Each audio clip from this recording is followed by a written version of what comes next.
With all due respect to Ms. McAuliffe, I cracked this case. With all due respect, Agent Hibbert, the case was stalled until I came in. Ms. McAuliffe, I don't need help hunting criminals. Perhaps that's why you don't want to give me any credit. Criminologists don't hunt criminals. We observe... Can you tell me what happened yesterday?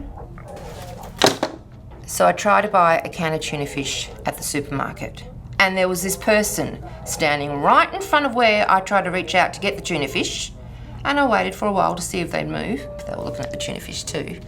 But they were taking a real long time on it, reading every ingredient of each can like it was a book or something. Pretty boring book if you ask me, but nobody has. Working with Agent Hibbert, I noticed that he had an addiction that drained money. When I first met him, he had a Mercedes and a Rolex. He now has a Ford Focus and a Timex. What about asking them to move? But they just seemed so stupid not to have sensed that I needed to get by them to get to the tuna fish. Hibbert is constantly dodging phone calls from India. After a few inquiries, it revealed that they were telemarketers calling about Viagra refills.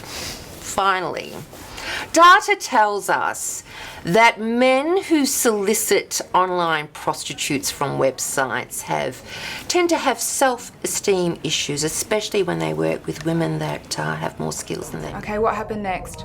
So I reached over with my fist and I brought it down real hard on his head and I said, "Would you kindly move, sir, asshole?"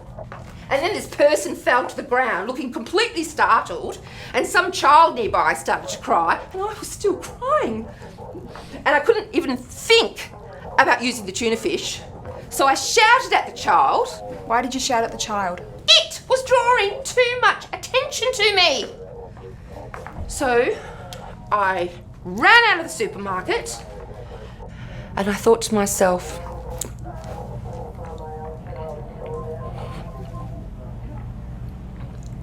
I'll catch a taxi to the Metropolitan Museum, as I need to be surrounded by culture right now, not tuna fish.